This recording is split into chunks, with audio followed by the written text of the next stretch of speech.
Live and local with coverage you can count on. This is WNEM TV5 News at 11. Oh my God, this girl's hitting my employee. I need somebody here now. Okay, ma'am, nobody is available to come to you right now.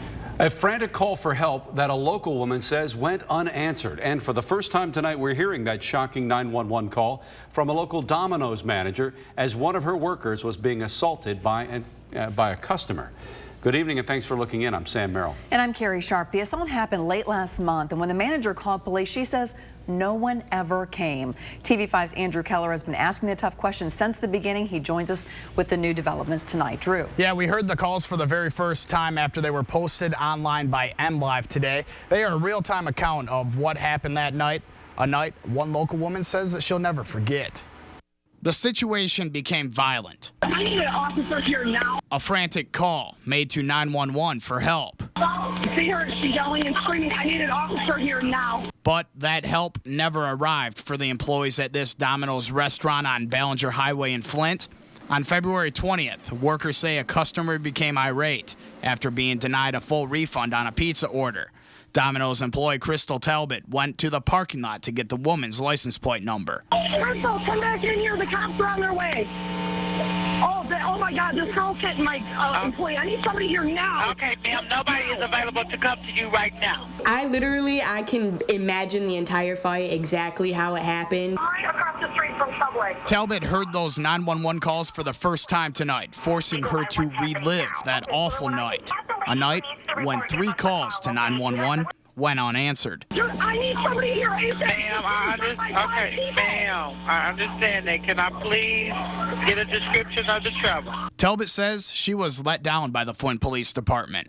You know, I imagine those women just started to get irritated, and you just need to step back and realize you have to pull yourself back to what you're actually doing and what you're being a part of. Flint Police Chief James Tolbert says this incident continues to be under investigation. When anyone has an interaction with the police department, they need to come away from that interaction feeling as though they have been serviced properly. And if they're not serviced properly, regardless of what the issues are, that falls on me.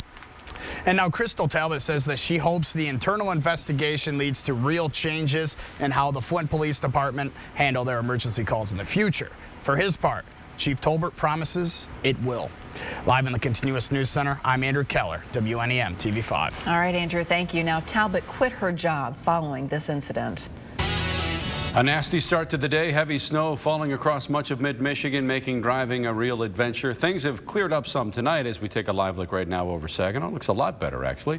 But we're not out of the woods yet. Behind that snow, another round of very cold weather. Our chief meteorologist, Doug Motes, has your forecast always in the first 10 minutes. Doug. Sam, you're absolutely right. Greatly improved because the snow has come to an end. But, man, the temperatures have really fallen. Here's a look at where Flint sits right now at 5 degrees. The actual temperature, Saginaw, Bay City, Middle, and all at 13 degrees. We're going to fall to near 0 tonight, but wind chill values are going to be well below that. Already some sub-zero area. Feels like temperatures in Houghton Lake, 4 below in Flint. Our Saginaw feels like temperature 3 degrees right now. We're mainly clear, but it is an area of high pressure moving in out of Canada that's bringing in all of this cold air. We'll stay clear tomorrow after a cool start. We're only going to climb into the 20s, and that's one of the things we're going to be keeping an eye on is how this high pressure is going to be influencing our next couple of days. There is some promise of warmer air. I'll let you know when it's going to get here coming up.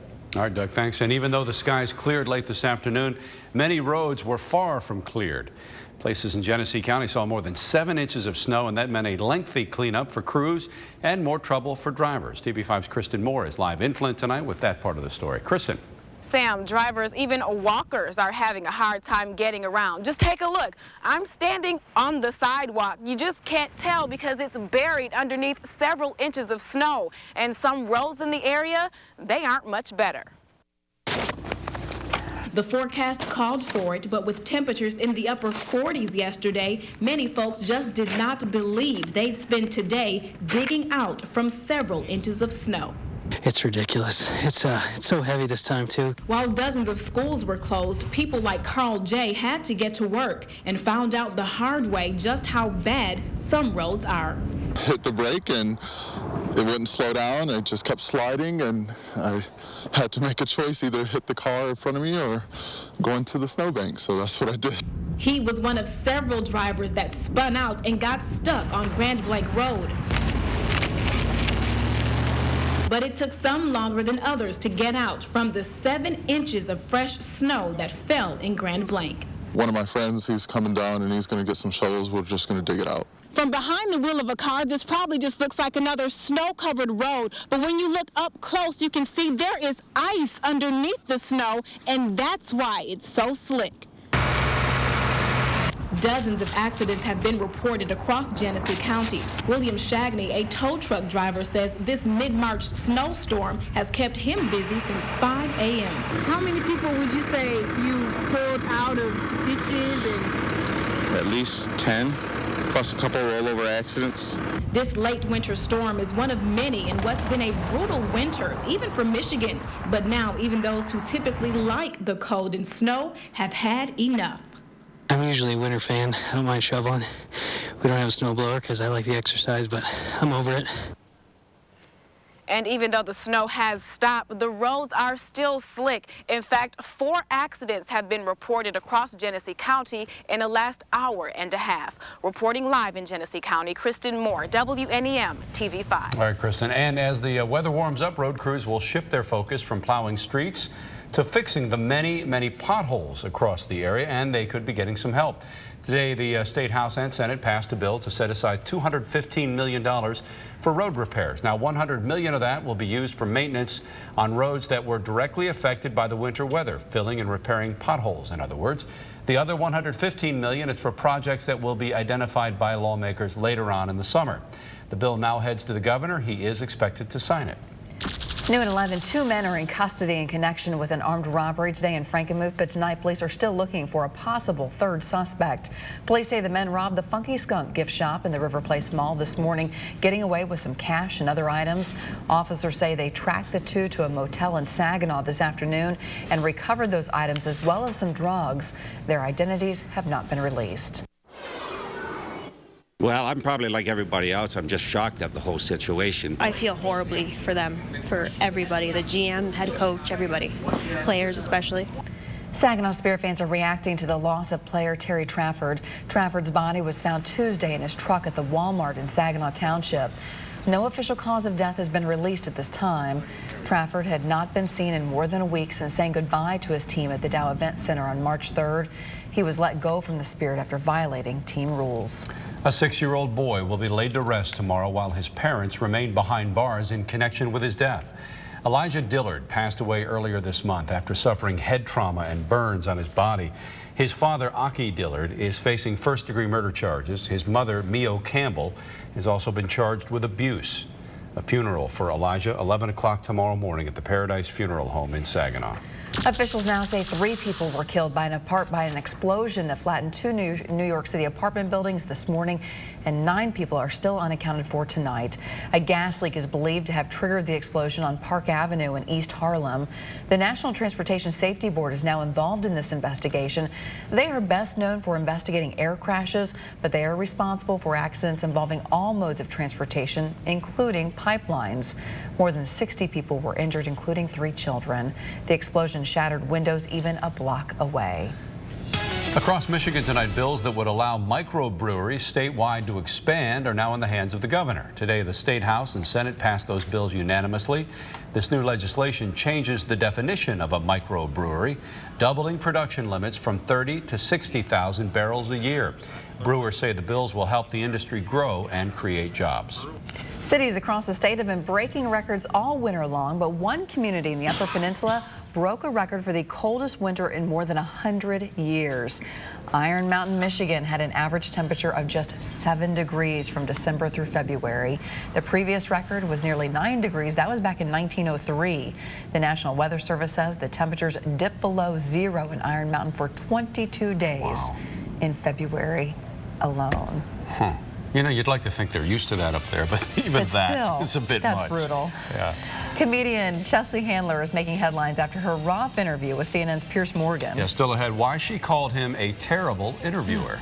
And it's back to business for some stores and Tanger outlets, but after 2 weeks of being closed, did shoppers return for the reopening? And in our video of the night, one man's arrogance landed him in a rather embarrassing situation. Andrew Wilcox of Utah bet his brother he could beat him in one-on-one basketball. The loser would have to dance on a local street corner for 30 full minutes. And as you can see, Andrew lost his own bet. Now his brother, the winner, got to choose the music, everything from Gangnam Style to the Spice Girls. Some people on the street even stopped to join in on the fun.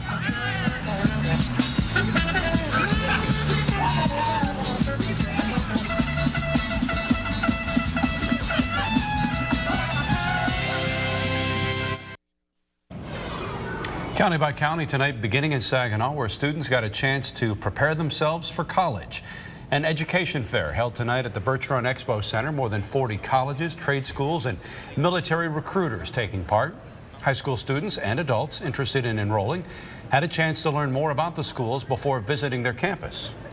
It's no cost to come here, so it's kind of like being able to kick the tires on a car before you test drive it and take it for a ride. So it's a great opportunity, and hopefully we'll be doing it again next year. Financial aid experts were also on hand to help. Moving to Genesee County, where despite this weather, people are gearing up for spring. Tomorrow, Perani Arena will host an RV and camper show. The show features the latest models in campers, motorhomes, and fifth wheels. You can get special discounts on your purchases, as well as information on places to camp here in Michigan. The show runs tomorrow through Sunday. Finally, Ogemaw County, where things are finally getting back to normal at a local outlet mall. More than a dozen stores reopened today at the Tanger outlets in West Branch. They were closed nearly 2 weeks ago after a partial roof collapse there. Now, earlier this week, engineers deemed those stores were safe enough to resume operations, something customers are thankful for. I love my coffee. I live and breathe for my coffee. Around here, Java Junction's about the only place where you can get a real, actual cup of coffee. I had coffee withdrawals. Crews have completely demolished the Hanes and Ralph Lauren outlet stores. No word yet on when the rest of the mall will reopen. It's a story we first brought you as it was breaking last night, that massive condominium fire that shut down parts of San Francisco. And tonight the fire is out, but there are concerns that still linger. That's next. But first, here's Doug. Drastic temperature changes over the last 24 hours for the entire Midwest, including mid-Michigan. Take a look at how much colder it is outside from last night. 33 degrees colder in Flint right now. You'll want to see that Flint temperature. It's going to fall below zero tonight. And more on the numbers coming up. You're watching Mid-Michigan's #1 11 o'clock news, WNEM TV 5 News. Continuous news coverage you can count on. New details on a massive fire that destroyed a high-rise building under construction in San Francisco last night. More than 150 firefighters were called downtown last night to battle this fire. Look at that. It was so intense the heat could be felt blocks away. The fire was put out after just a few hours, but now there are concerns more of the building might fall. There's scaffolding all around the building. A lot of the building itself mostly collapsed inward, but we are concerned about the scaffolding coming down, and also it is possible that some of the structure could come outside as well. One firefighter was taken to the hospital for treatment for a minor burn. There is still no official cause of the fire, but welders working nearby could have sparked the flames. We have had our share of wet weather this week, but despite what this looks like, those are not rain clouds moving across Texas. That's actually the beginning of a dust storm in the western part of the Lone Star State. Winds gusting up to 50 miles an hour and then some, whipping up dust particles last night. Luckily, the winds died down a bit today, only hitting 15 miles an hour. Now, with coverage you can count on, this is your WNEM TV 5 First Warn 5 forecast. Well, good evening, everyone, and happy Wednesday to you. We actually have quieted down quite a bit outside after what was a very snowy overnight and start to the day today. Snowfall totals ranging from a high 7 inches in Grand Blanc in Genesee County to a very minor ½ an inch in Bay City of Bay County. And tonight we are on a dry era, or we're within dry air, I should say. And there's no precipitation in the forecast for us, not only for tonight, but for a nice stretch. And we're going to enjoy that pleasant weather. You're looking at your First Warn 5 pinpoint Doppler radar right now, showing you the mid-Michigan and our northern counties tonight. Lower Michigan all looking good, and really, as you look at the Midwest, there's not much out there. This large area of high pressure is going to form a dome over the region. That's going to make it tough for precipitation to get to us. Now, temperatures are going to stay cold for a day. Outside tonight, we're already seeing the teens. It's 13 in Saginaw, but it feels like 3 out there. That wind out of the north is 7 miles per hour. We have that same temperature right now in Bay City, but look at the difference from Bay City down to Genesee County. 5 degrees in Flint right now, and the Flint temperature is going to fall below 0 tonight. Most of us are on average going to fall to right around 0. 12 degrees in Sterling tonight by Don Krochalewski. That his latest report. Mike and Mary Melvin are already down to 8 degrees in All Gray, while Keith and Deb Allen say it's 10 degrees in Frankenmuth tonight. The wind's out of the north, and we're actually going to continue to see a flow of weather out of the north, despite the fact that our winds are going to shift to the west and eventually the south. And I'll illustrate that for you in just a second as we check in with another of a couple looks at our feels like temperatures. 4 below in Flint right now, 7 degrees in Owasso. So very cold night out there, a very cold day to start tomorrow. Your First Warn 5 Sky Tracker showing that we are mostly clear out there tonight. Here's what's going on. I mentioned that we do have high pressure in place. That high pressure moving out of the north, so it's going to keep the flow out of the north for the next couple of days. Even as it shifts off farther to the east, we'll still have the influence of a northeasterly wind component. The winds themselves, though, will usher in a southerly flow by the time we get into Friday. That will help to warm us up. But watch your First Warn 5 hour-by-hour forecast. Watch as the clouds will continue to build out of the north. So north to south flow for us. That means that on Thursday we'll see a little bit of an increase in cloudiness and a stray flake or two, certainly possible overnight on Thursday into Friday, but it's a very slight chance for that, and we'll stay dry overall. That's why we're going to continue under that stretch of dry weather. Saginaw overnight tonight around 0 for the low, 5 below for Flint, and it's already 5 degrees currently in Flint, with temperatures only climbing into the lower 20s tomorrow. Under partly cloudy skies, it'll be around 20 in Flint, 21 in Lapeer. Right in Saginaw, we'll be at 22 degrees, 23 in Chesaning, Clio, and Grand Blanc at 21 degrees. In the Great Lake Bay, you'll have colder temperatures on the southern portion of the bay, where we'll be in the teens. The northern part of the bay will see temperatures in the lower 20s. In your First Warn 5 7-day forecast, back to the 40s on Friday. We'll still be in the middle 30s on Saturday before cooling again into Sunday and Monday. But Tuesday and Wednesday of next week look relatively mild. We'll see a chance of precipitation on Wednesday. Doug, thank you. And tonight's talker, things got tense last night on CNN's Piers Morgan Live during an interview with comedian Chelsea Handler. Yeah, they really went at it back and forth after Handler called him out for paying more attention to his phone than to his guest. Morgan was reportedly on Twitter during the commercial break. I mean, you can't even pay attention for 60 seconds. You're a terrible interviewer. Well, you just weren't keeping my attention. That's more an issue for you than me. That's not my problem. What is your problem? This is your show. You have to pay attention to the guests that you invited on your show. If they're interesting enough. Yeah, they listen, it doesn't matter how interesting I am. You signed up for this job. Of course it does. Well, maybe that's why your job is coming to an end. Ouch. Awkward. Neither has officially commented on this spat, but shortly after, Morgan tweeted, "If I'm such a terrible interviewer, why is everyone talking about our interview? Could it have been for ratings?" Yeah. You know, who knows? A little late for Piers. He's been canceled. Yeah. A wild night tonight in high school basketball. Scott Johnson beats the buzzer straight ahead. Now, with coverage you can count on, you're watching Sports Extra. Snow, go away and come back another day like July 17th. Just when the high schools thought they were, well, in the clear, we had another day of postponements. All these games canceled today will be played tomorrow, but there were a few that were played tonight. Snow didn't stop Swan Valley from taking on Big Rapids in Pinconning. Swan Valley's Preston Joyner passing Nick Cole in the corner, and he knocks down the big 3 ball for the Vikings. But Big Rapids came to play as well in this one, as it was a man named Brady taking it down the lane as Kyle Brady gets the deuce. Later, it's going to be Swan Valley's Brock Notter here. Gets the turnaround here for 2. Then Big Rapids, Jake Hayes answer as he goes down the court, and he'll hit a three as the half comes to an end right there. And it was all Big Rapids in the second half. It's Quinn Tyson dishing out the Matt Brecka here for a three ball. Big Rapids wins it by the score of 57-45. Well, a sea of red in Traverse City tonight for East Jordan and Beaverton, and this one would not disappoint. Closing seconds of the third, Red Devils' Donnie Cutler beats the buzzer right there. East Jordan up 5 heading into the fourth, time winding down in regulation, and it's Mad Max Eric Maxwell with the off-balance triple. We're headed to overtime. 5 seconds left in the game. Game tied. Nick Bacchus here for the win. 27 points for him. None bigger than that. East Jordan wins the regional in a thriller, 55-53 in overtime.